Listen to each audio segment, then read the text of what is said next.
A choice right now, between fear and love. It's just a ride. Out of the dark night of ignorance and into the shining light of truth. Expounding reality. A population of citizens capable of critical thinking. We don't see things as they are, we see them as we are. There's a level of reality where everything dissolves into an ocean of energy.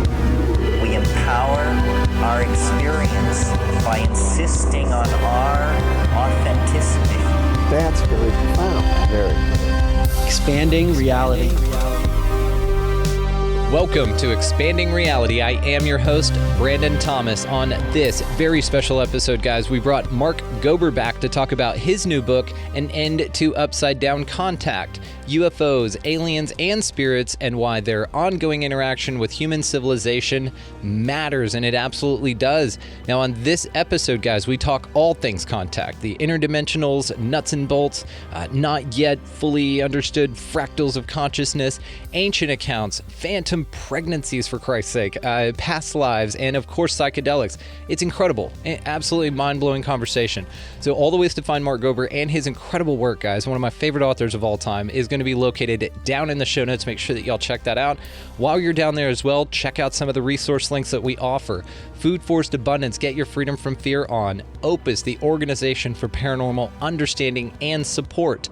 If you want to start your own podcast, we just recently partnered with Red Circle, and that link is down there as well. Could not encourage anybody that wants to start their own show more. Just do it. Do it. It's one of the coolest things. You get to talk to people like Mark Gober. It's insanely cool. Also, while you're down there, guys, check out the link with the Manifester's Guide. Use promo code Expanding Reality, all caps, no spaces, and you get a 10% discount off of the already scholarship offer that he offers just you, the listeners of this show. And trust me, I talked to him. It's the best deal they got, so definitely utilize that if you're called to do that. Now, also, while you're down there, check out the link titled expandingrealitypodcast.com. That's going to be where all the lives are replayed. Mark Gober's been on 2 of those bad boys right there on the front page. Check them out. Also, that's where you can get links to all the socials, merchandise if you feel called to do that, all the Too Hot for YouTube, all of it's over there, guys. Just check out the coolest damn bonus content ever.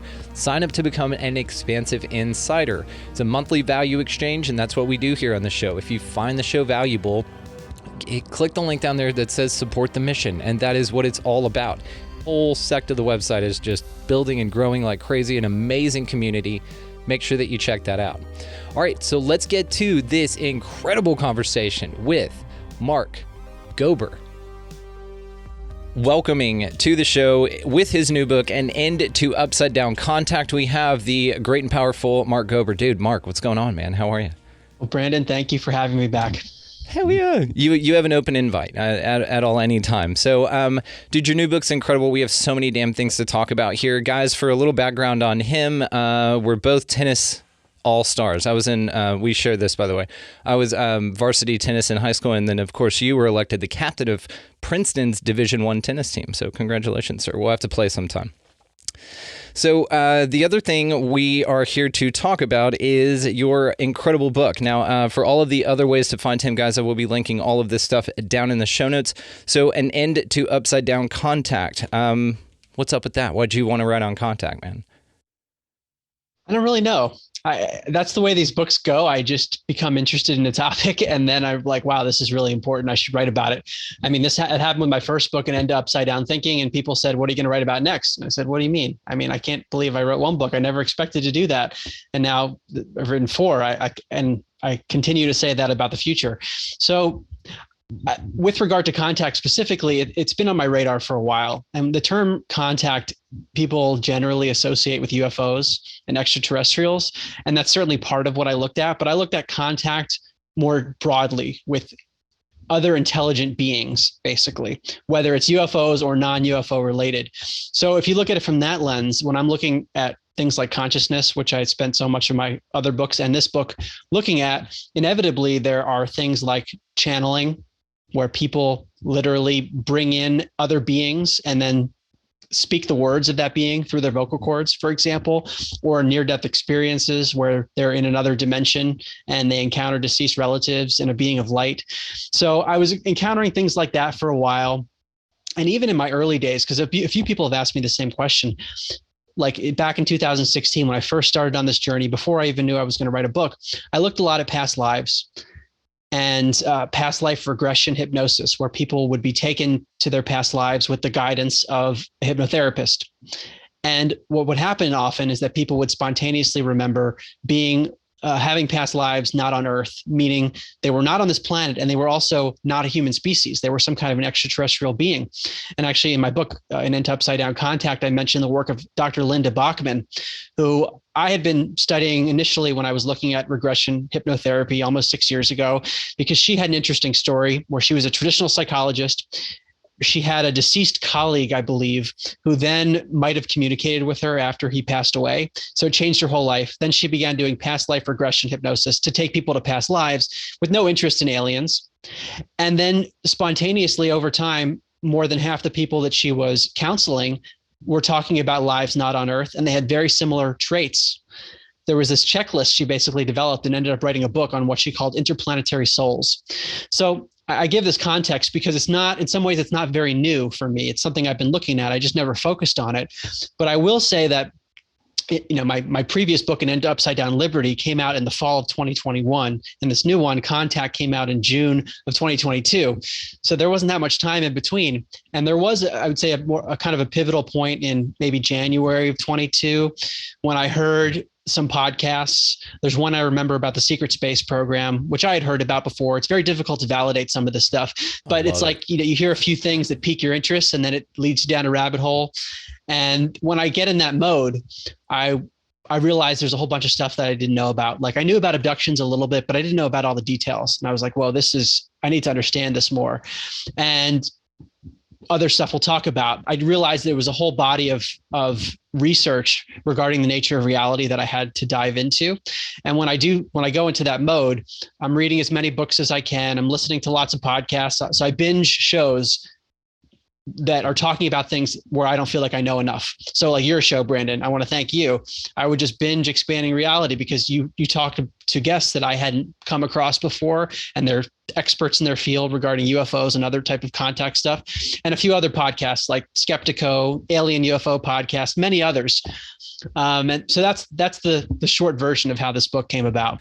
Yeah, well, and it's amazing. And of course, anything you put your mind on, I'll fanboy out a little bit on you here because you know you're like my favorite author. So, I mean, just the way that you approach things, and you had me from the intro, shattering consensus reality. Like that's something you've heard me definitely talk about on here a lot. And it's brilliant the way that you do it, just about perception, about the pyramid, about the mind versus the physical, you know, way of experiencing reality, the one mind rather versus physicality. And then the other thing that you did in here was also, I just wanted to thank you real quick because you did mention the show and a couple of interviews with Jim Pinnison and, of course, Serena Faith Masterson, which we're going to touch on here. But thank you very much. I just wanted to say that. And then also, I mean, I just wanted to say real quick, I just want to read what you wrote about me here. So it said, Brandon Thomas is the best podcaster ever. This is the most amazing show. Without him, everybody'd be screwed. His interpretations and insight, and it goes on like that for like 15 pages. So thank you so much, man. I really wanted to tell you that. No, but the book is absolutely fantastic, dude. And again, thank you for the mentions and for sending it to me because, of course, torn this thing apart, got a million things I want to talk to you about. The first being what the fallacies, the approach that you took for breaking down this information. And I love the way that you do this because, again, you're damn eloquent in the way that you perform things, but really it's about your approach. And so if you don't mind, man, let's just take it through these things. So fallacy one is that contact is mere fantasy. So why did you put that as number one? Well, let me take one step back, which is why did I even talk about these fallacies? Because when I was researching all this stuff, there's a lot of information, as you and your audience know. There's so much out there, and I have like varying degrees of confidence about all these different things. So I wanted to start with, what do I feel really confident about?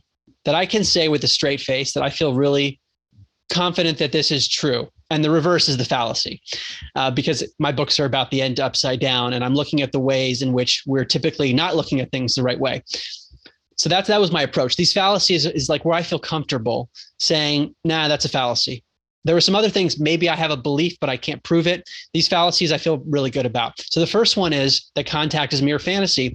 And this goes really to, let's say, my old worldview of looking at life as a random, meaningless universe.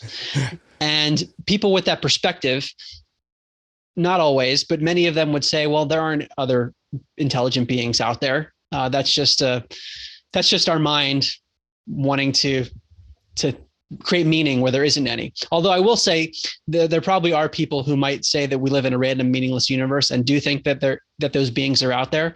But the notion that those beings exist and are interacting with us is a bit more far-fetched for people. So I want to say, like, that's real. And for your audience, many people probably take that for granted, but for a lot of people, that's a big deal, that we're not the top of the food chain and these beings are interacting with us. So in the book, I wanted to establish that is not true, that contact is fantasy. That's a fallacy. Agreed. And I'm so grateful that you did. And yes, it is funny. I had on Fantastic Planet. Have you ever seen that from 73? No. It's the animated French film. It's like they're talking in French, but anyway, it's blue avians. It's all animated, right? So it's 70s animation, and the humans are the pets. So they're like these little small, they call them orms or something like that. Anyway, so they're these tiny little things, but the aliens themselves are these gigantic things that live much longer than us, and they're blue with red eyes. So they kind of remind us of like avians or of jinn or something like that. And the mythology is that those are the things actually running the show here. And so your point about us not being the top of the food chain, yeah, that's something that we have a real tough time kind of swallowing, especially us here in America, right? Because we can just drop a nuke on them. And so again, I'm grateful that you established this, and it's wonderful just to, like you said, point out that a lot of folks would take that for granted, because you're right. To us, it's just like, yeah, duh, Now, fallacy 2, contact is an entirely physical phenomena. So why that one? Yeah. Because so let's say you accept that contact is real and they're UFOs or whatever else people believe. What I found in my research is that there seems to be a divide within the contact community of people who just want to look at nuts and bolts, the physicality of the craft, which is very important too. But there's a whole other element. And if you just focus on the nuts and bolts, to me, you're missing the greater phenomenon. So I wanted to establish that in the book, that there is an element of consciousness, a multidimensionality to this, which also ties into my prior work about consciousness. So that was a nice synergy there. But I wanted to make that clear. It's not just about the physical thing that someone might see in the sky. It's much more complex and it's difficult to understand.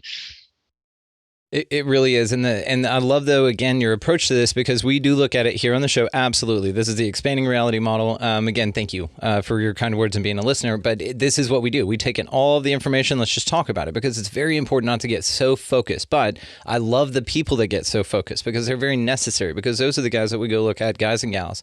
And we say, you know what, you've done a ton of research on this. What have y'all found so far? What's new in your world? What do you have new to contribute to the conversation? And so this idea, though, that it is entirely physical and that these nuts and bolts craft, this is something that I waved bye-bye to quite a while ago. And that, not that it's not exclusively possible, or that's one possibility, but it's not, like you said, entirely physical, which brings in the interdimensional or the ultra-dimensional beings, as Hal Puthoff just put it in his new paper, which again, you cover remote viewing very well in your book here. So let's move on to fallacy number 3. So contact involves exclusively malevolent intelligences who want to abuse and or enslave humanity. Now, this is the big one.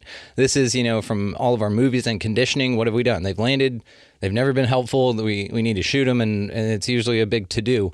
So this is one of the interesting points, and I'm grateful that you put it ahead of the one after it. So why malevolent? Yeah. Because exactly what you said, I have come across opinions that these beings are all demonic, almost like it's a monolithic thing. And that's another idea that I think throughout the book, it's implied that I'm not describing something monolithic. I'm talking about something that seems to be multi-species, probably multidimensional, and incredibly diverse. So to just pin and say these are all evil, that's a dangerous thing to do if we want to really understand the phenomenon. And the next fallacy is they're not all benevolent either. And so it's a spectrum that I continue to come across in my research, and I would see certain people get stuck in one or the other, when in reality it's both and just incredible diversity.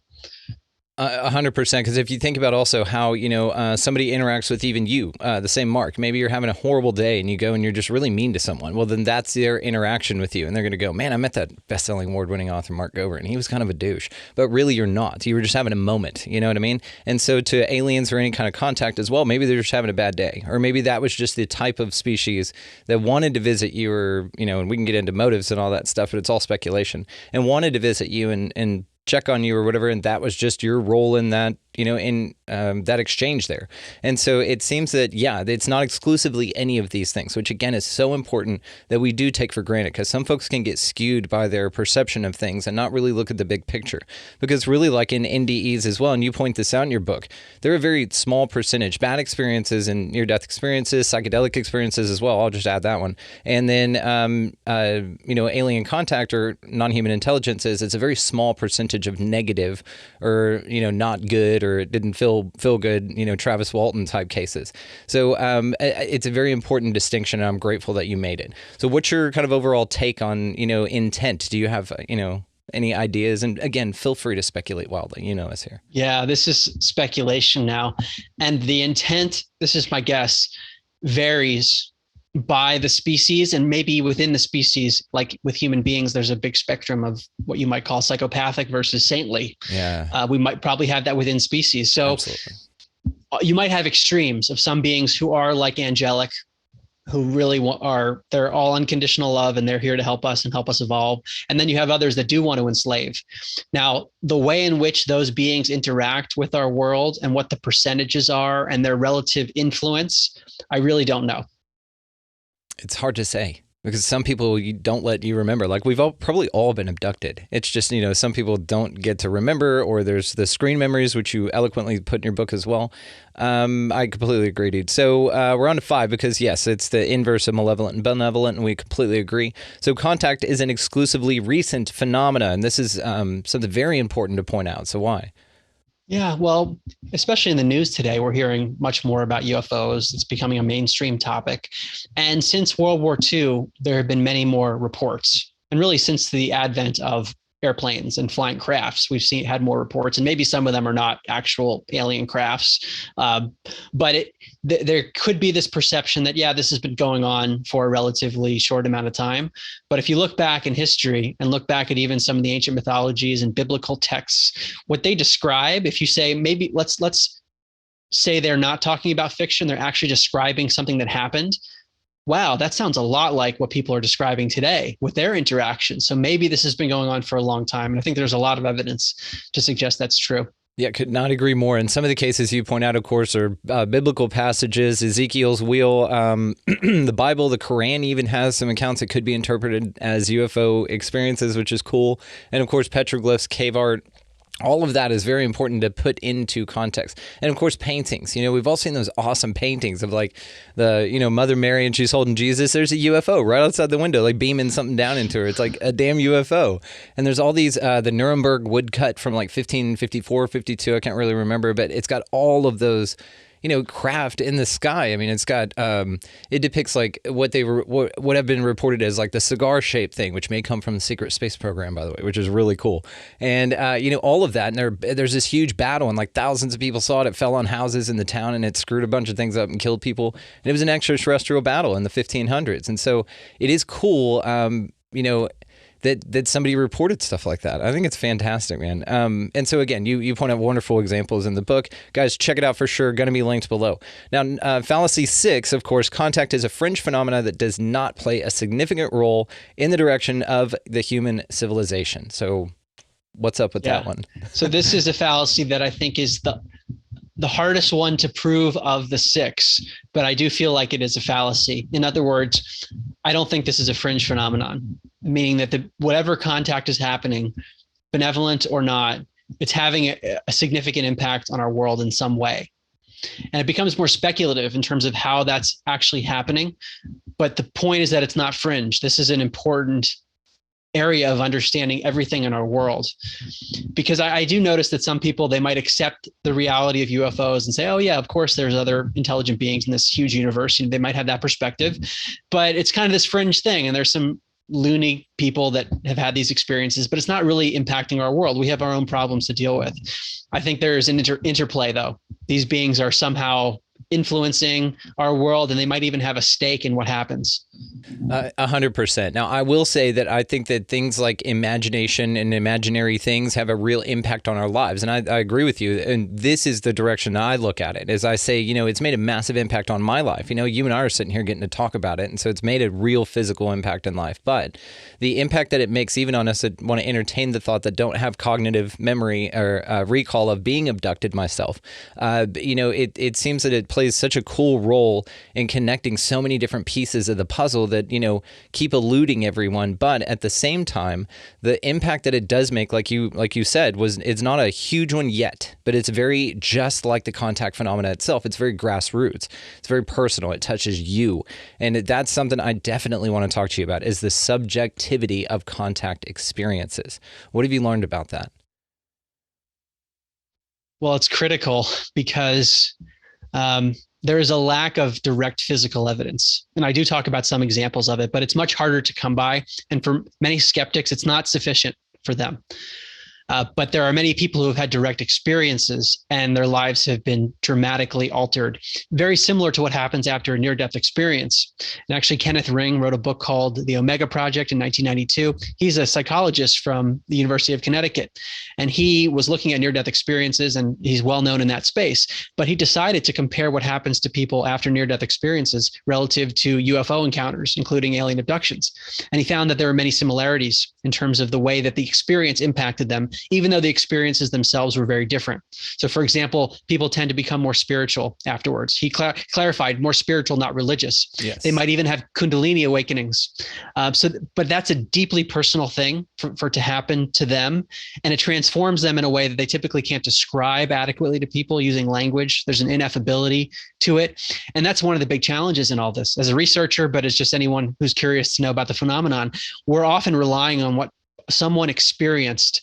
And that relies also on their memory, not only their ability to use language, but their memory. And as you were alluding to, Brandon, we might have all had experiences and don't remember it. Like, what do we really know about what's happened beyond our conscious memory? Who knows? I mean, I talk about this in my other books, like with regard to past lives. The implication is that we all have amnesia. Yeah. That is crazy if you think about it. Basically, there's a memory block, and maybe it can be unlocked through certain things, but most of us have this block. We had a life, many lives, and we do not remember them. And yet maybe we are affected by those lives. We might have certain fears or things that we prefer because of those past lives, and we don't remember the specificity of it. So getting to your question about subjectivity, we have to rely on people's accounts. So they might not even remember everything. Yeah, 100%. In the witness case, eyewitness testimony is the least it's the least reliable in court cases because of the way that people interpret their memory, especially from that hypersensitive state. If there was something traumatic that was going on and they're being asked to recall that, that's very tricky for a lot of people to do accurately. And again, like you said, not only the use of the language, but also their ability to recall. And who's to know what they saw, or if they saw, or if what they can tell you that they saw is actually what they saw. And you bring this up in your book as well about the screen memories. And so tell me what you found out about screen memories. Yeah, I mean, this stuff is huge for thinking about everything, not just contact. Yeah. But what appears over and over again, and I want to clarify before going to the examples, because the examples probably will sound insane, maybe not to your audience, but to people who haven't heard this before.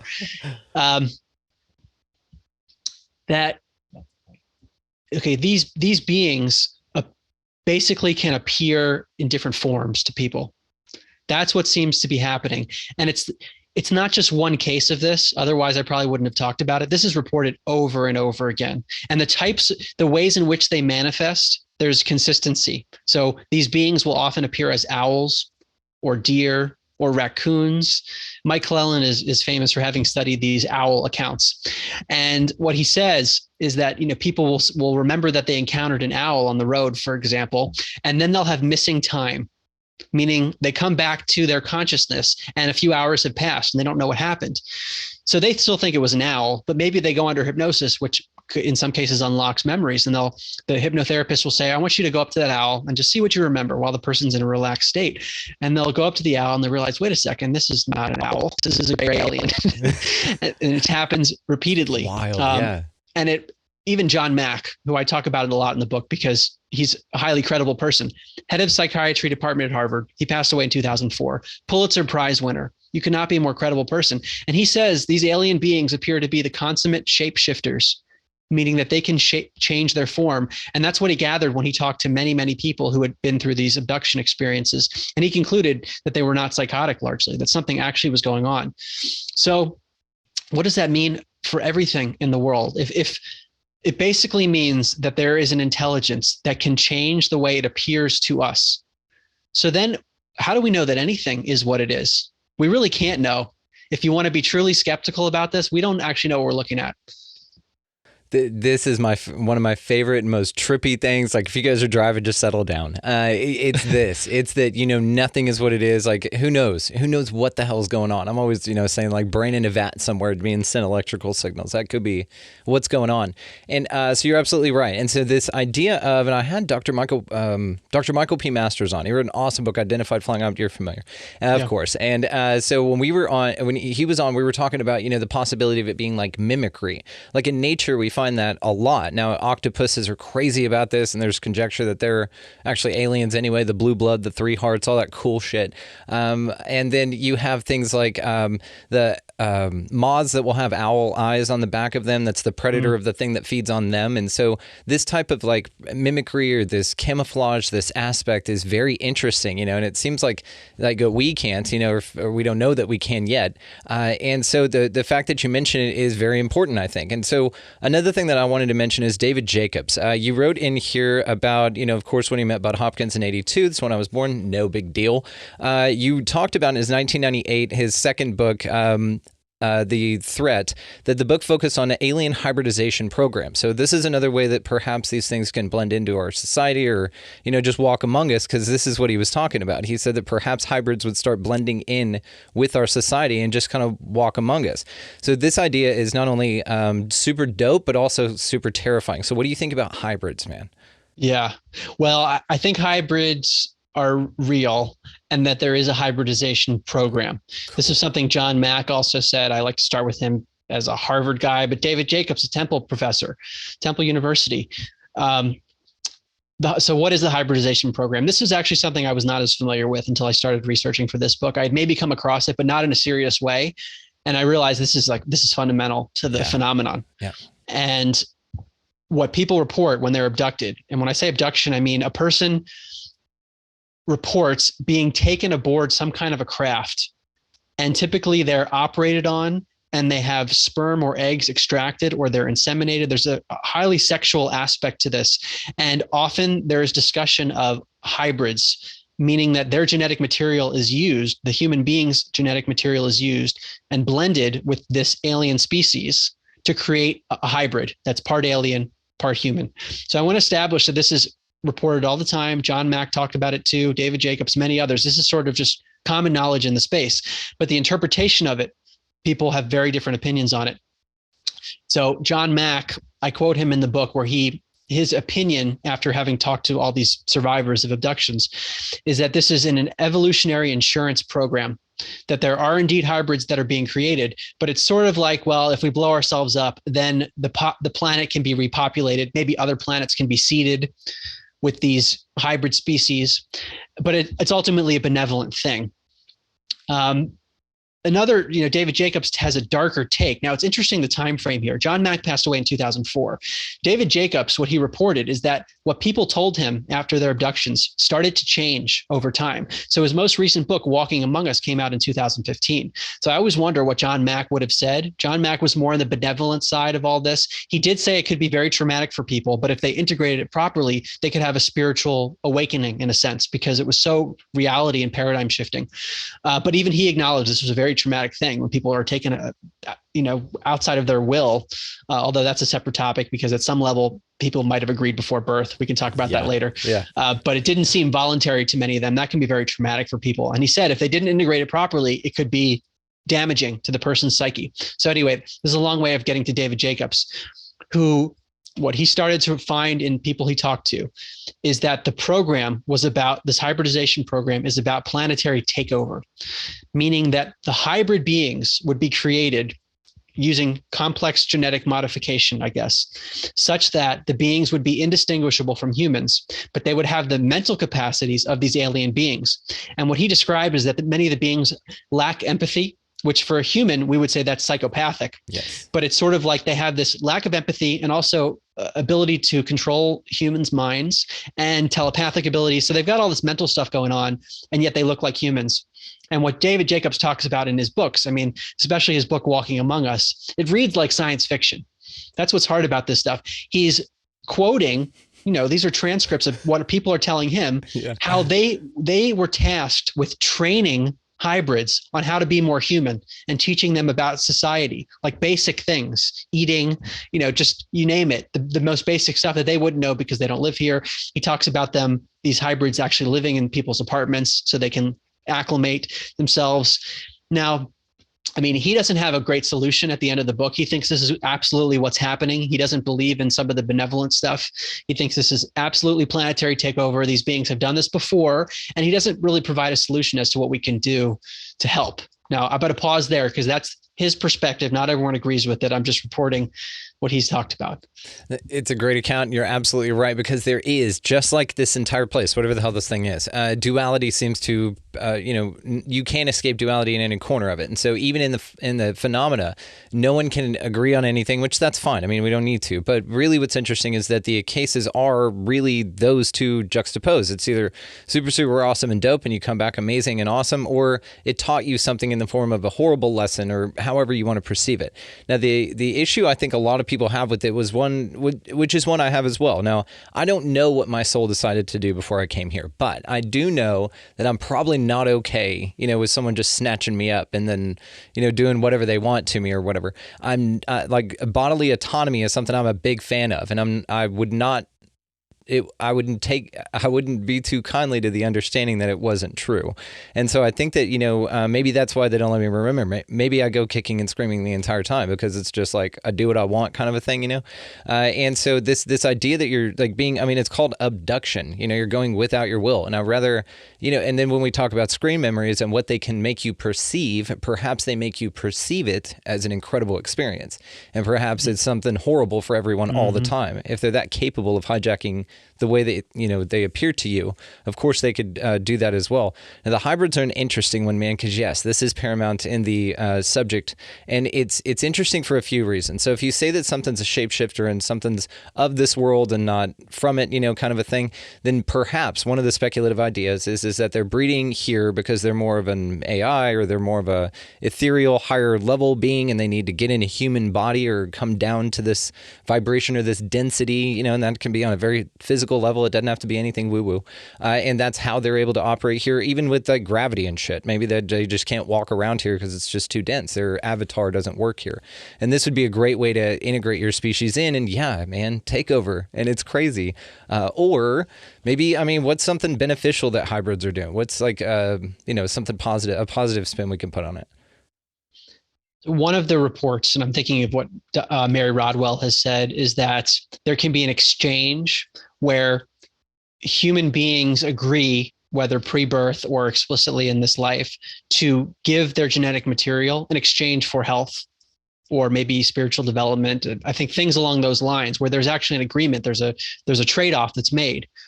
So whatever these beings want to use hybrids for, maybe it's interplanetary seeding, or maybe it's who knows what else, maybe something for their species to integrate with the humans, might have something that they want. That might be part of it, but that the human being gets something out of the exchange too. Yeah. Have you looked into, I'm sure you came across this in your research, like the, I guess, alleged agreement that Eisenhower had called the Grenada Treaty, where he alleged, have you heard about this at all? Yeah, I have. What do you think? I've come across a lot of this stuff. I really don't know for sure. Just for the audience, before we go into it, it's allegedly where Eisenhower met with some extraterrestrials. There's actually some missing time where he said he went to a dentist, but the dentist's wife said that never happened, and all this weird stuff. So anyway, where he was flown out to Area 51, he allegedly met with aliens. There's another account that says that he was actually doing it in Antarctica, New Schwabenland, which is super cool, and that goes a whole nother way. But basically that he met with aliens. They said, hey, dude, we're going to be jacking y'all's people every now and then, and we're going to do it as much as they want. Allegedly, he said, actually, just take a few and y'all keep a list, which is hilarious. Like, they're sitting there writing people's names down and shit. And y'all keep a list of who you snatch up, and then let us know, and then we're going to get your like fiber optics and microchips and all this stuff. So this is the like short version of that story, but it's all conjecture, and we, who knows about this kind of stuff. But the and then also the zones is the national forest. That's where, or national parks. That's where they can scoop people up, and so that ties into the 411 phenomena, where there's so many people that go missing in national forests, and that's a whole nother thing. So now that you're set up, go for it. What do you think? It's possible. It's just really hard to prove with some of this stuff. Like, it's completely conceivable that if these beings exist, if you accept all these other things we're talking about, why wouldn't they want to go to the most powerful people and be able to have these sorts of negotiations? So I'm going to leave it there because I don't really feel it qualified to say much else. I'm going to say your book, An End to Upside Down Liberty, it could have just been that they're all AI, or they're all hybrids, actually. That's why they contacted high-level government. They got in there and they've replaced everybody with hybrids, and that's why things are going to shit, is because of that. And then end of book, but your book's amazing. So another thing that you mentioned in here were miracle healings. So you talked exclusively, and I'm grateful that you brought Preston Dennett into this work because he is so phenomenal, such an underrated dude. And of course, The Healing Power of UFOs details 309 cases since 1914. So what did you find when looking into that? Yeah, well, with a lot of this stuff, I like to see many cases. And if it's happening over and over again, I start to become more interested. So when there are these accumulations of similar things happening like that, I thought that was a really excellent work, because could I validate every single one? No. But when you put them all together, the analogy is if you put a bunch of twigs together in a bundle, it's hard to break the bundle, but you could break any individual twig. And that's the way I look at this. And he talks about all these miracle healings where people encountered the beings and they were cured of basically every kind of ailment you could imagine. Now, David Jacobs, who had this more darker take on abductions, he even acknowledged that humans have been healed by the aliens. But his perspective was that it was selfish, because humans are subjects for whatever they're trying to do to help these hybrids acclimate. So they wanted their subjects to be healthy. And whatever the reason is for these miracle healings, they do appear to be happening. Yeah, it's like a false gift, you know what I mean? It's something like easy for them, where they just kind of like pull a thorn out of your paw, and send you on your way, but really they track you and they do all this crazy stuff to you. What did you do any research to any connections, or the high percentage of connections of contact cases to military family members? I mean, it was one of those themes that came up a lot. Yeah. I don't know the numbers on it, but there's a common theme. Yeah. And I mentioned the book Above Black by Dan Sherman, and he was in a high-level program allegedly. And what's interesting about his case is he talked about a secret program within a program that's publicly acknowledged. And he wrote that before that was validated by the documents released from Edward Snowden. So that phenomenon does exist, and we now know that, which maybe lends credibility. It's impossible to prove. But to your question, he said that his mother, when he was brought into this program, because he was already in the military, I believe, and then he was brought into a secret part of this program that he was already in. They told him that his mother had been abducted. So that he was part of some kind of a lineage, and his job, what he called it, was an intuitive communicator, to communicate with some of these gray beings. And I guess you needed to have a certain type of telepathic ability. So who knows, maybe his mother's abduction related to his abilities, and that's why he was in the military. I just give that one example because it might be emblematic of something that's happening more broadly.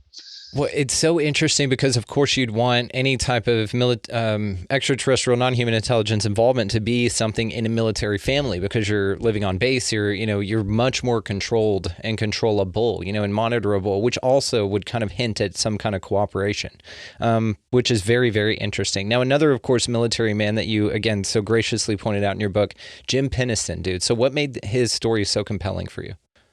Well, let me tell you the backstory, because I mentioned his interview with you, which I recommend to your listeners if you haven't gone back to listen to that. It's a fantastic interview. His case is compelling for many reasons.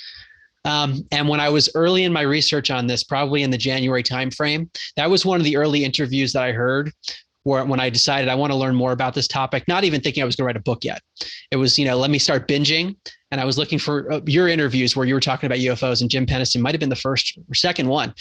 So his story, and you can fill me in on the details if I missed something, because he's got a 700-page book out. He does. Yeah, that documents amazing what happened with him. So it's called the Rendlesham Forest event. That's what it's popularly known as. This was in 1980, and there was a craft, and he's in the military and was tasked with going out to see what was going on with his craft in the woods. And he touched the craft, which you don't hear very often. No. He saw weird symbols on it as well. But so that night, he had zeros and ones flashing in his mind, and he couldn't get them out of his head, and he couldn't sleep. So he said, I need to just write these down. So he ended up writing down 16 pages worth of zeros and ones in his journal. Fast forward 30 years, he was on the set of a documentary, and one of the journalists who was on the set with him saw him flipping through his journal and said, wait, you need to stop at that. When that journalist saw the zeros and ones, that's binary code. We need to look into this. So then he decoded what was there and found that the 16 pages of binary code relate to sacred sites on the planet, often associated with pyramids, like the pyramids of Giza and a bunch of other places around the planet. And there was a message that they decoded. I don't remember the exact words, but it was something about the evolution of the continuation of the evolution of humanity. I've got it from your book right here. Exploration of Humanity, a continuous planetary advancement. And that's what the ones and zeros, again, with all of the pyramids that you talked about, again, on major ley lines too, by the way. I'll mention there. Mm-hmm. Awesome. Absolutely awesome. Yeah, he said that when he touched it, he just thought he'd rock it a bit, like a Cadillac or something, because he didn't know if it was on. And just like the hubris, I was like the chutzpah of you just to walk up and touch this damn thing.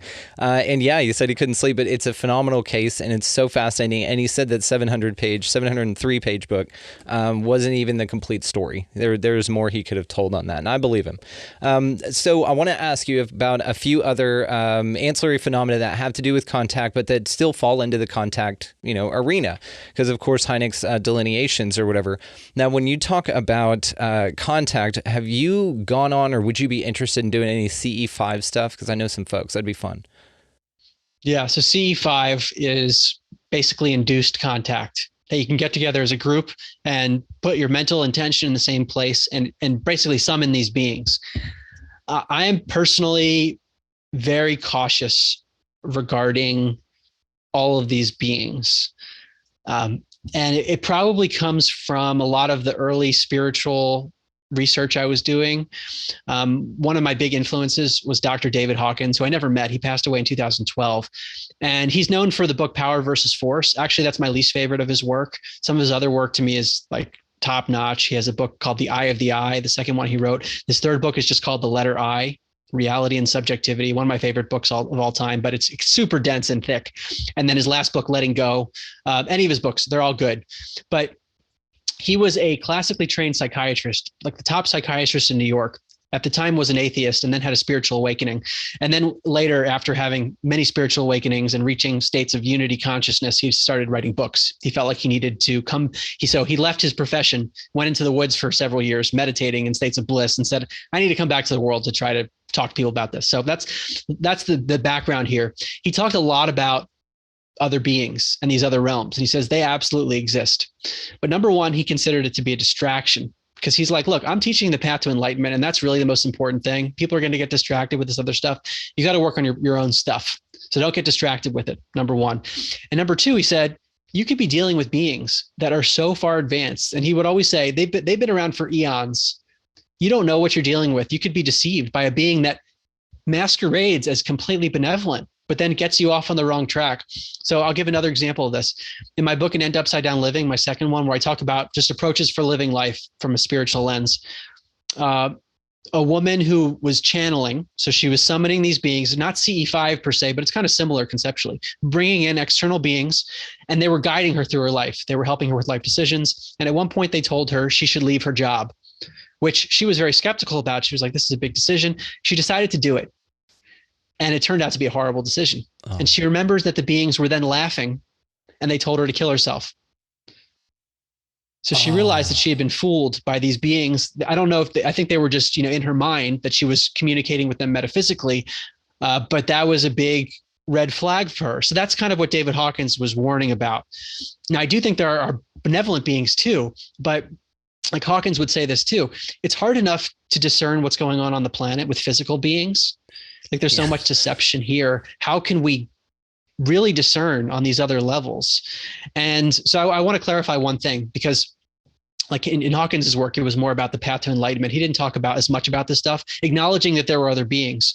The reason that I do think it's important to know about all this is that, like, to me, learning the truth is important, because that helps us understand our surroundings and it helps us know how to navigate life. And that's how I look at this phenomenon. I'm not as interested in actually personal contact. Like if it happens, okay. But I'm nervous about it because I don't feel like I know it well enough. And at the same time, I think this is a super important phenomenon to understand, because it can help us understand our world, our history, and everything that happens. It puts a new lens on it. Dude, absolutely.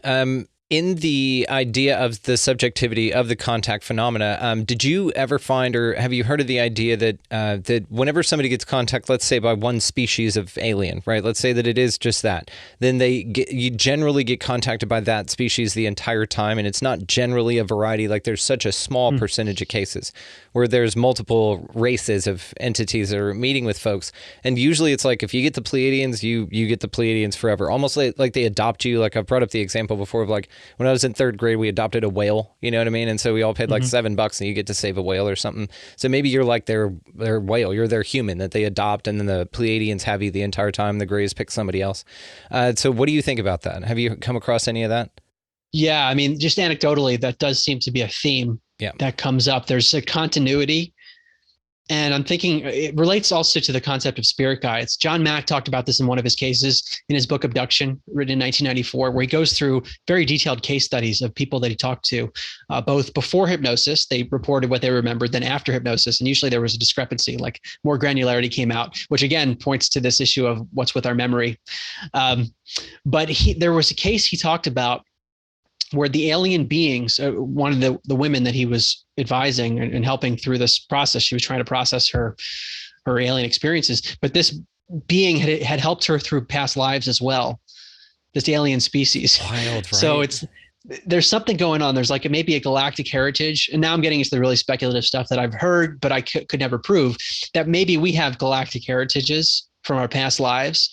And those beings that are guiding us and maybe even abducting us or just contacting us are related to those past experiences. Yeah, like you're just taking a break from being a glip glorp on XV7 to come, hang out and just chill on Earth for a little while. Like this is relaxed time for you. And you're like, okay, well, when this is over, I'll join you guys back over there. Right. It's just so, this concept is so interesting. It's convoluted. I'm like you, like I'm skeptical, of course. I mean, and I don't trust any of these damn things. But it's so interesting. It's just like, I want it to be super true and super dope. I want all of it to be true. Like that's awesome. And I want like, Kathleen Martin and I were talking about how, it's a vibrational thing, right? And so this is something a question I had for you. Do you think that like you can get into the state to where you only interact with the benevolent versus the malevolent and vice versa? Like if you're in a low enough, so what are your thoughts on that?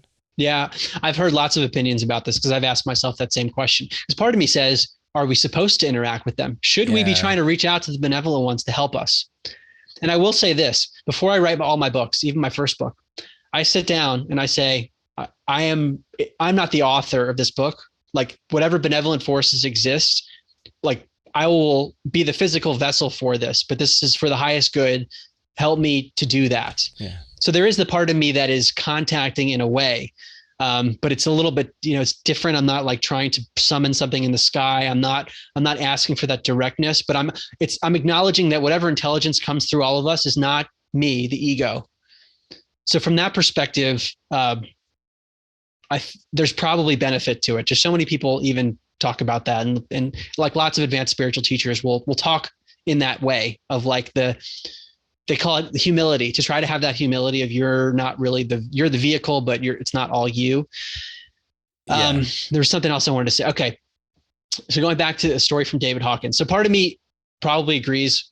It was Kathleen Martin who said that. Yes. Okay. Probably agrees with her that when you get to a certain level, you attract in those beings, and maybe the lower vibrational beings can't come into your space as much. That's certainly plausible to me. But I always this is one of the most memorable stories in all my research. So David Hawkins talked about when he was in his enlightenment path, ascending to different levels. He got to the state where it was just him, where he was surrendering his attachments to everything. It was just this oneness state. And he said that a knowingness came to him, a knowingness, which, as he has described it many times, basically a non-physical intelligence came to him and said, look, you have transcended all of your personal karma. All power is yours. You beat the simulation. Yeah. Take the power. And he goes, wait a second. If I am everything, I don't need to take the power. So he rejected it. And he claims, like, who knows? I like the theme of the story. I don't know the details, but he claims he was shown other humans that did not take the bait, and others that did, that got to that high level and took the bait, and they had a horrible karmic fall where they had to basically start from the beginning. So it was what a lot of these teachers say is that your mistakes cost you a lot more as you get higher and higher. Now, I gave that example in response to your question, because if we believe what Hawkins was doing, he was at a very high level of consciousness, and yet one of those beings still came and tried to get him. He called it the Luciferic temptation, that these beings, whatever, and it's evolutionary. In some way, it's helping us because we're trying to, get to the next grade, almost like in school, trying to pass the test. But they find you where you're weak. That's one of the themes. So he was super high level, probably tapping into high level beings also. And at the same time, one of these dark beings came and tried to trick him.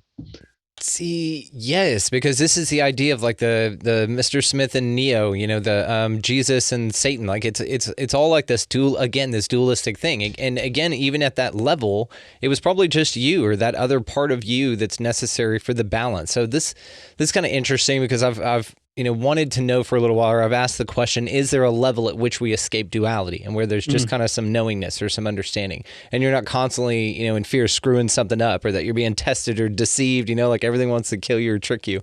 It's like, dude, can we just relax for a little bit? But I guess this is part of it. And, the contact phenomena seems to play a significant role in that. So I love, again, that one of the fallacies you point out that it's not, it doesn't affect the direction of human civilization, but of course it does, man, because we're talking about it. We're having an amazing time with it. And it's definitely impacted the lives of the people that I've been grateful enough to talk about their experiences with it. And I mean, it is so interesting, just the wide, varied, but then some of the connections. And so something I wanted to talk to you about is like the psychedelic experience, because this also dovetails with contact. There's contact that occurs in the psychedelic experience. So what did you find with that? Yeah.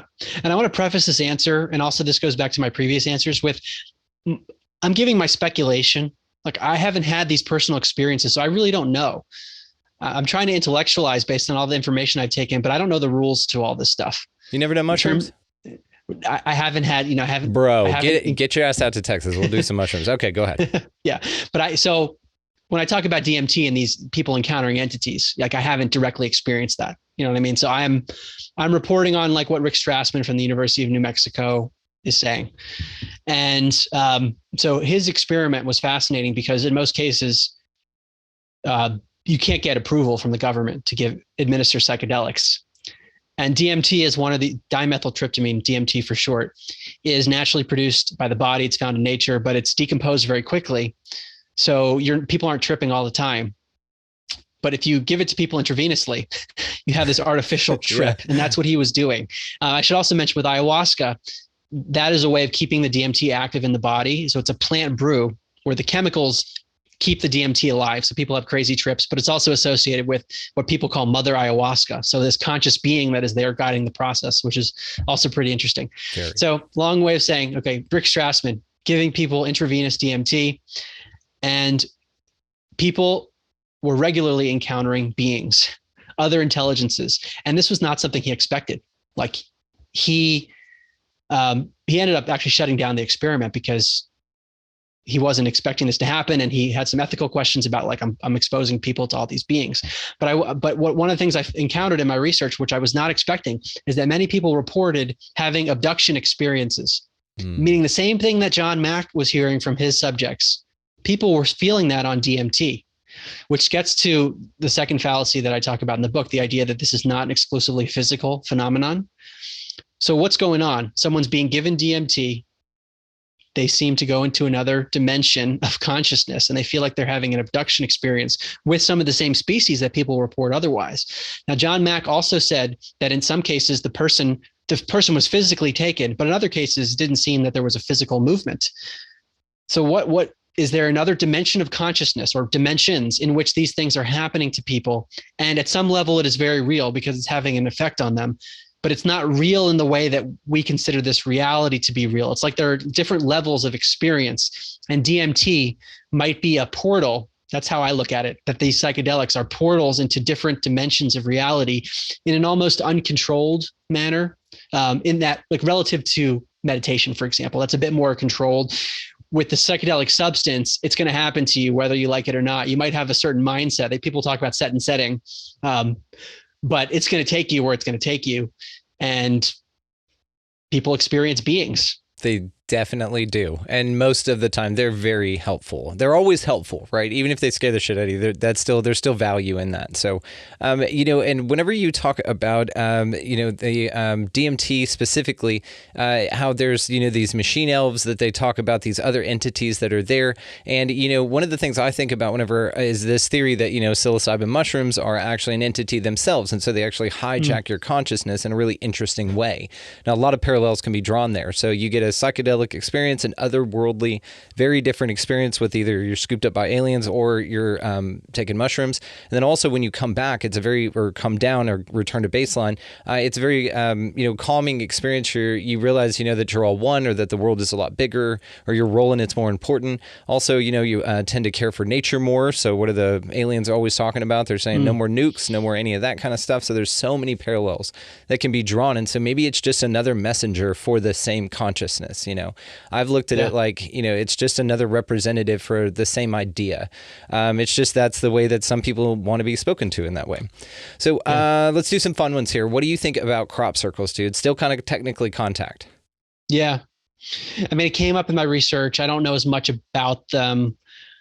It seems very strange that such complex formations could show up. I haven't seen like that much concrete data that I can say this is 100% not man-made, but I've seen the pictures of them. And given what we know about what these aliens can do, and I have heard some people talk about energetic properties when you enter the circles, and there's some other weird stuff with the actual, the biology of the plants. Yes. That's there. There's some weird stuff going on. So if I had to guess, probably some kind of advanced intelligence. What's crazy too is the seeds yield more. They stick around, but it doesn't. So the same image won't get snow on it. So snow will fall all around the crop after it's harvested, and everything in that pattern will be almost burned into the ground, but with no null effects whatsoever. I got to get you in touch with Gary King. He is amazing. Been in over 900 crop circles. He's a fascinating guy. Okay, so what about Roswell? We're coming up on the anniversary of that. What do you think? Yeah. Sounds like the government lied. That's what it sounds like. Now, what exactly happened? I don't know. I mean, Edgar Mitchell. So I'm on the board of Edgar Mitchell's Institute of Noetic Sciences. He's the Apollo 14 astronaut. I never met Edgar Mitchell, but he had one of these experiences on his mission where he felt the unity consciousness. So he wanted to form, it's called ions for short, to be able to study phenomena of consciousness. And I mentioned Edgar Mitchell because he grew up in Roswell, New Mexico, and he was not there during the incident. But when he came back to the town after college, he would talk to people and they would say that this was an alien craft. So that's my guess. And a lot of smart people seem to think that's the case. So if I had to guess, there was some kind of intelligence there. For sure. And, Lynn Miller, who we were on that contact panel together for, she's a member of the Noetic Scientists, as well as her co-author, Barbara Mango, who couldn't make it that night. She sends her regards. They wrote a book called Convergence. It's fascinating. So same thing. So we know some mutual colleagues here. So what do you think about, okay, so I wanted to ask you about phantom pregnancy. So you have this, Mary Rodwell points this up. She calls it the missing prego syndrome. I put the prego on there. Missing pregnancy syndrome. So what do you think about it? It's pretty wild. Like that. Now we're talking about like virgin births and stuff like that, dude. Yeah, it's wild and at the same time compelling, because these cases have happened, and they've even happened to women who are lesbians. So they haven't had sexual interactions with men. And one of the examples I give in the book is of a woman who's a lesbian, has a girlfriend, and she became pregnant, and her girlfriend was being supportive, but then got jealous and said, wait a second, maybe she cheated on me with the guy.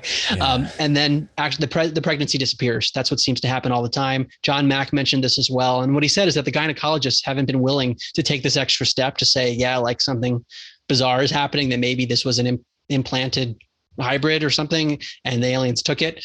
But it is commonly reported. It'd be crazy as if they needed to gestate an embryo in you just for a little bit. They're like, hey, we're going to borrow your oven. Like your neighbor, like cooking way too much food for people. She's like, I'm just going to throw some rolls in the oven real quick. I'll come right back. Maybe they just bake it in your oven for a little bit and then suck it back out when it's at a certain developmental stage. And they need that human interaction, heartbeat, all that. That might be part of the hybrid process. I don't know, man. Speculating wildly, and we love doing that. But the phantom pregnancies are crazy. What do you think about these stories of UFOs and Nazis? That there was contact by... Yeah. I have looked at, I didn't write about this in the book. I mean, I've looked into it. Michael Salla has written a lot about this phenomenon.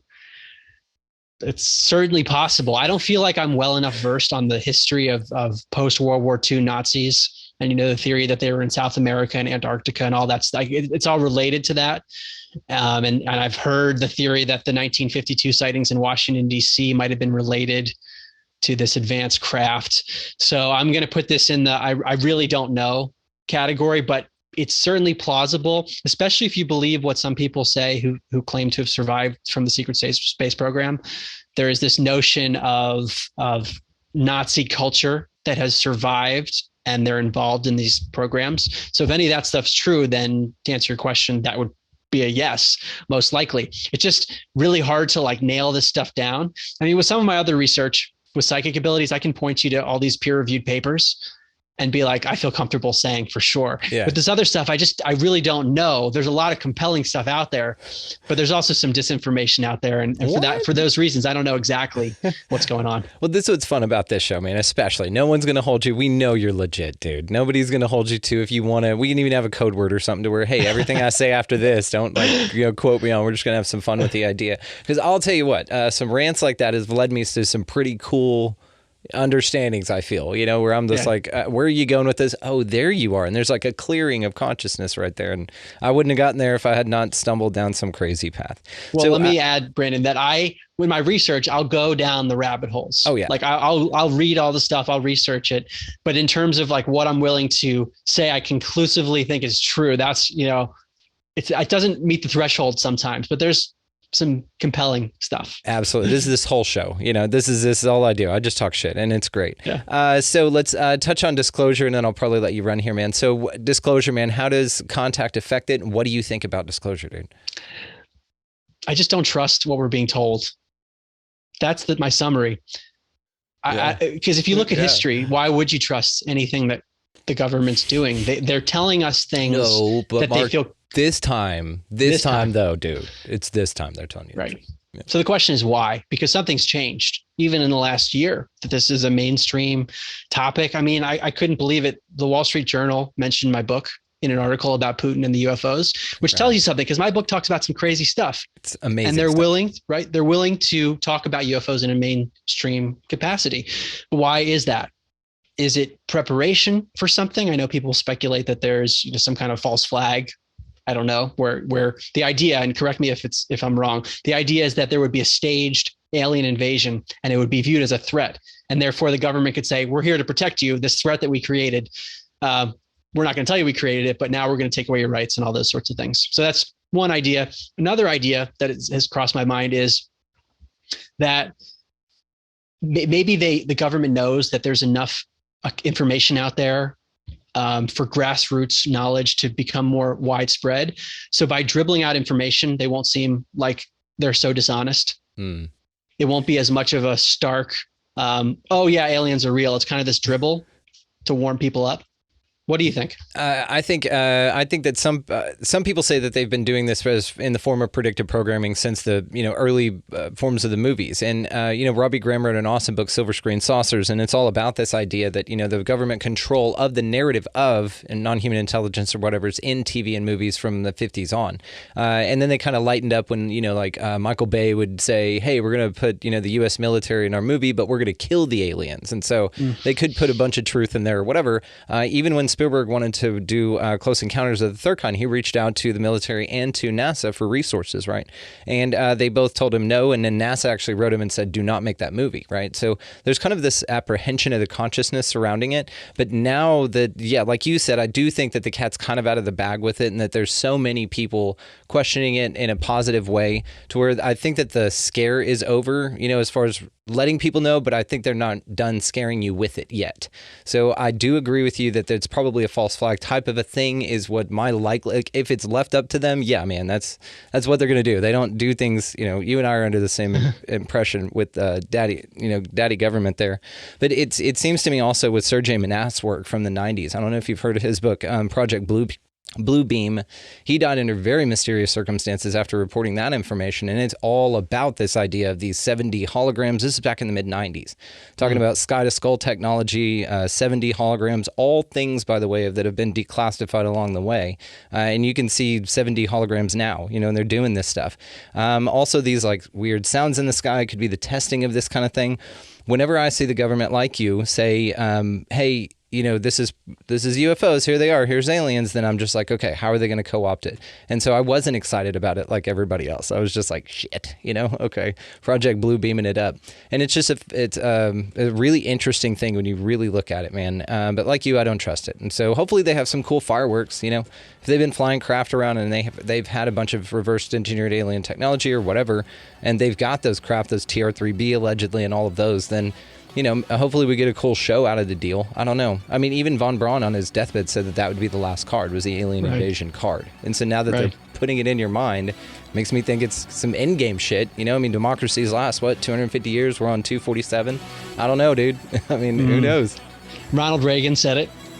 What was the quote that we would need something to unite us at the 89 at the 89 UN meeting, where he said wouldn't it be amazing if an alien civilization was threatening us from outside, how well we would all band together and forget our differences. They're already planting that seed in your mind as well.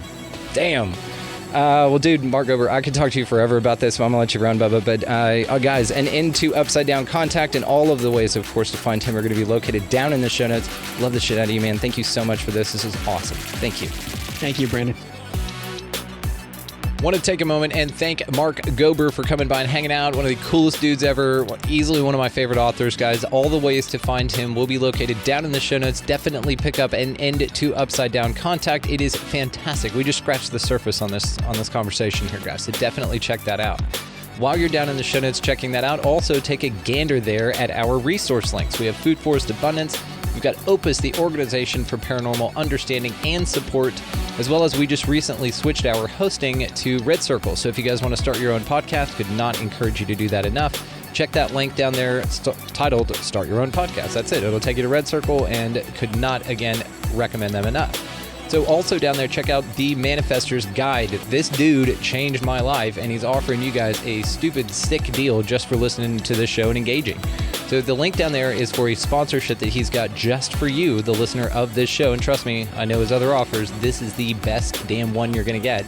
Also, he's even sweetened that deal by at checkout, type in Expanding Reality, all caps, no spaces. Gives you another 10% off that already stupid sweet deal. So check out the Manifester's Guide and all of our other resource links, guys, located down there in the show description. While you're down there as well, go ahead and check out expandingrealitypodcast.com. That is the mothership for this whole group of extra ultra terrestrials that we've got going on here.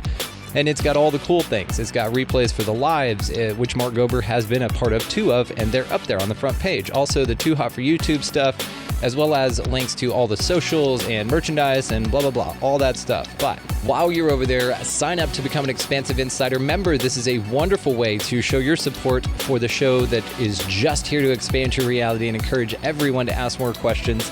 That is a wonderful way to do it. There's a ton of bonus content that's offered there in the form of bonus episodes, collaborations, panel series. We have an incredible panel series going on over there, guys. So I'm just super excited about the bonus stuff. But that's a wonderful way, like I said, to be a part of an aligned community, and it's incredible. We have a goal of 1,000 members. Help us reach that goal. This is also a value for value system. So if you guys feel that you get value out of this show, out of the guests, out of the incredible conversations, and we're expanding your reality in any way whatsoever, feel free to go down there in the link that says support the mission. And that is a great way for you to be able to invest in the show that just wants to make sure that you're asking questions and that your mind's blown all the time. That's what we're here to do. So enjoy it. So support if you feel drawn to do that. Again, invest in us. We're investing in you like crazy. So, it's a beautiful value exchange system there.